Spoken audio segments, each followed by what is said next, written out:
Nikolai Raevsky can barely see through his spyglass. From his position on the parapet of an earthen redoubt, the Russian struggles to pierce the thick smoke of his own cannons. Surely the French have been driven off by his artillery, and a second attack is out of the question. A staff officer interrupts his rumination with orders to shift position.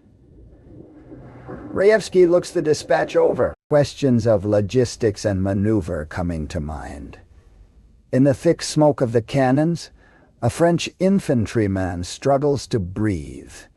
As he ascends the earthen side of the redoubt, he checks his bayonet to make sure it is locked securely in place. And not 10 feet away, through the thick, noxious smoke, he can hear Russian voices.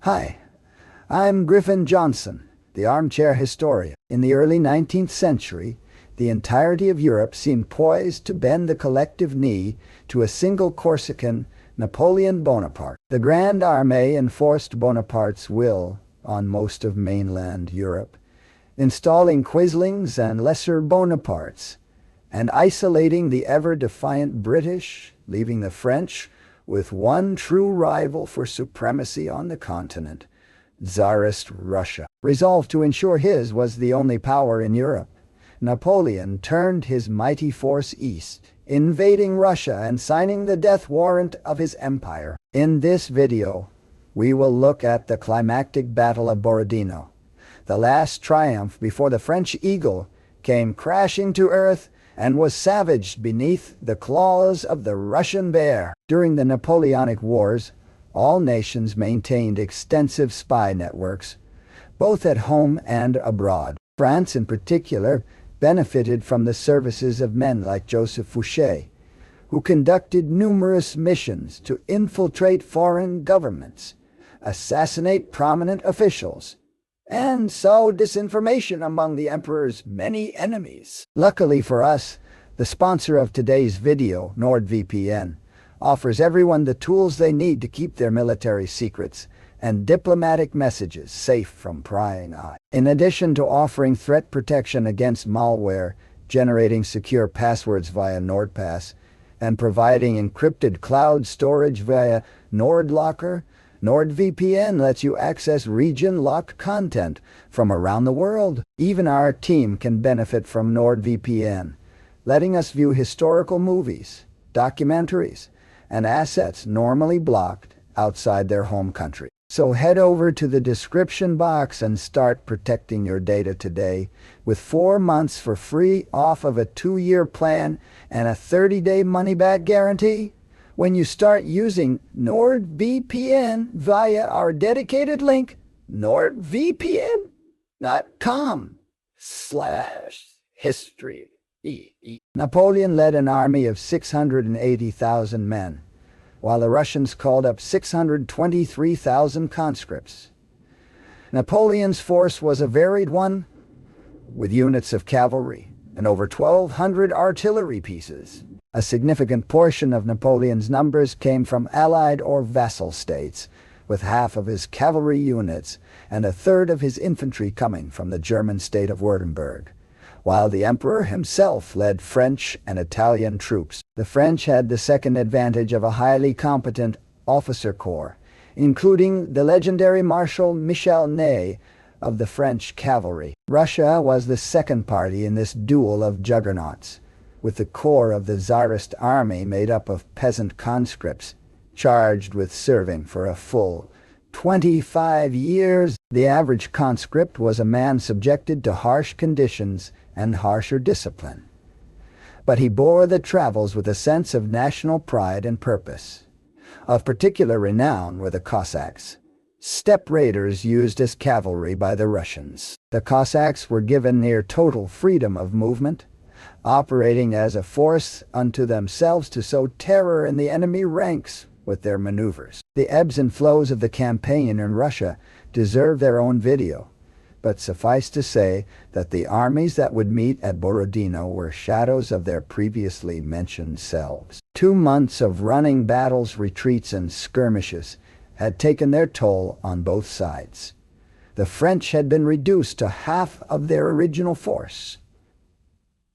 When battle was finally met, 133,000 beaten and burned out men faced off against 125,000 Russians. Preparations for battle began on September 3, 1812, when the Russian commander, Mikhail Kutuzov, selected Borodino as the place where he would make his stand. Kutuzov was a fascinating character, a polyglot placed in overall command to balance out the twin generals of the Russian defense, the calculating Scottish import, Michael Andreas Barclay, and the passionate Pyotr Bagration. Kutuzov chose his field well.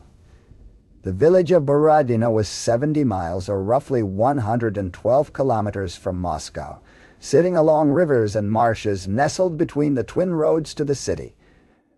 The Russians laid out a defense in two wings, the right wing being situated along the Kolocha stream and backed up by 26 field guns, but cut off from the village of Borodino by the stream. The left wing was stretched out and vulnerable, arrayed along a line of marshes and the Semikhovskaya stream, along with the namesake village of wooden houses with no defensive value. On September 5th, Napoleon's forces come across the Russian positions. The French quickly array themselves to strike on the weaker Russian left, focusing their initial efforts on a dug-in position called the Shevardino Redoubt. The cavalry open the battle, engaging with the Russian horse, while French infantry march on the redoubt itself. The French cavalry send their counterparts to rout, as Napoleon's infantry engage in a point-blank musket duel with the Russians, who hold the redoubt by their fingernails as their flanks disintegrate. In a darkly comic twist, the commander of the Russian artillery had observed the opening moments of the battle and rode off to report to Bagration how well the position was holding. He now comes back to fight the position crumbling, his guns perilously close to capture as Russian infantry abandon the redoubt. Nightfall brings no respite as the French continue their tug-of-war until the stroke of midnight, when orders from Kutuzov come to retreat. The French take the area and the Russian commanders bicker in their tents. This initial engagement sees 18,000 Russians pitted against 25,000 French in a horrendous miscalculation. For now, an uneasy peace settles over Borodino. The Russians have no interest in sallying forth, while Napoleon feverishly finalizes his strategy, anticipating the arrival of his reserve artillery. The French emperor is presented with plans for a grand flanking maneuver, which he rejects outright, opting for a frontal assault. Kutuzov, meanwhile, opts for a vague defensive plan, holding out for as long as possible and refusing to commit his reserves until the last possible moment. The French construct bridges over the Kolocha above Borodino and array their guns to bombard the village.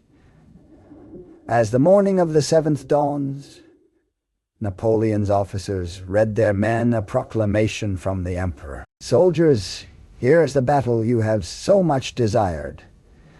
The victory now depends on you. We have need of it.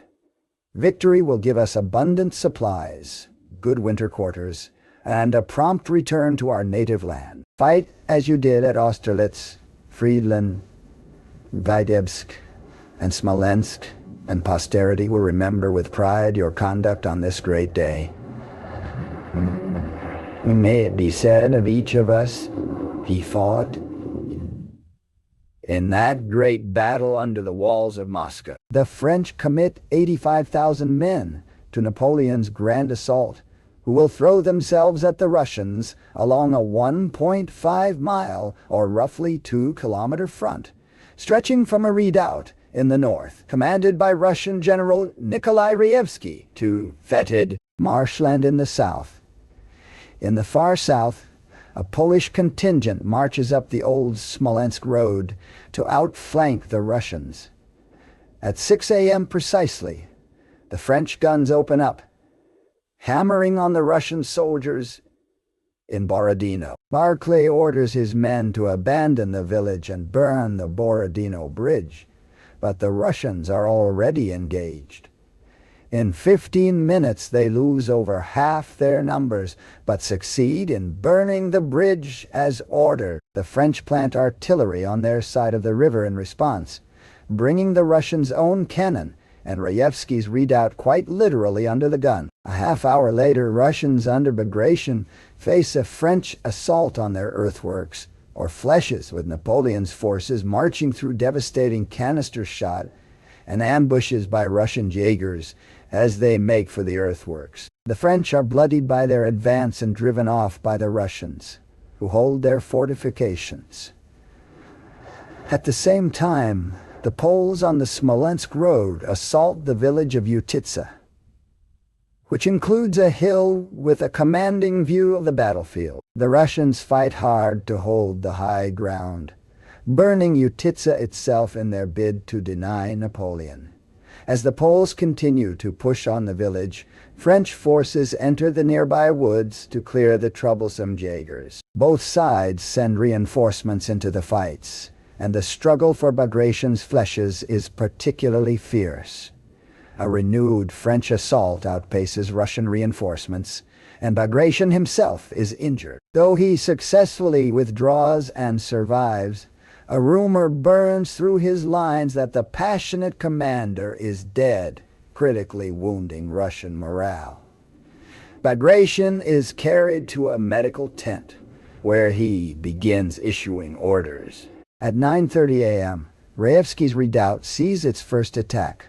The French advance slowly on the fortification, unaware that many of its defenders have been siphoned off to other areas. The redoubt is a cramped affair, too small to hold any infantry, so the crews of their 18 guns inside are expected to both serve their pieces and defend the parapet. The Russian infantry mass outside the walls, while the cavalry stand onto the left rear of the fortification and are severely bloodied by the French opening bombardment. Rayevsky observes the battle from the parapet and sees an initial French assault repulsed by his infantry, but the general celebration is short-lived, as the smoke from his weapons create an ad hoc smoke screen that the French used to mask a second push. Rayevsky, ignorant of the French advance, receives word that Bagration has been injured and has requested he change position. As he takes in this new order, Rayevsky is suddenly forced to retreat before a wave of Napoleon's grenadiers, bayonets fixed and murder in their eyes. The French sweep Rayevsky and his men from the redoubt. While the fighting rages at Bagration's flèches and Rayevsky's redoubt, Napoleon commands an assault on the Russian center-left with a majority cavalry force. The French riders blunder into the Russian lines and are at risk of being swamped by their Tsarist counterparts until a lancer unit makes a spectacular counter, sending the Russian horse scattering. The Russian infantry is made of sterner stuff and forms squares that catch the seemingly ascendant French cavalry in a withering crossfire. The Russians trip up the French so badly that their infantry are able to launch a bayonet charge against cavalry. Napoleon fails to commit his reserves into the fight, continually insisting he lacks sufficient intelligence to do so. Though it is reported the emperor is exhausted and utterly sleep-deprived, which may explain his bizarre decision here. Nevertheless, the Russians stand like stone in the face of Napoleon's attack and hold their positions for a full 2 hours. As the battle rages, Cossacks suddenly appear in a flanking maneuver on the French line. Barclay rides to assume command from Bagration and is stopped by the spectacle of the fight over Rayevsky's redoubt. Smoke and flame prevent the Scot from seeing anything, and he sends a subordinate to investigate, who finds the defense in collapse and the redoubt in French hands. But the French are counterattacked from 4 directions simultaneously, and in 10 minutes their gains are entirely reversed. The Cossacks' presence deterring a French counterattack and buying the Russians critical time. It is afternoon in Borodino. Rayevsky's redoubt has been recaptured.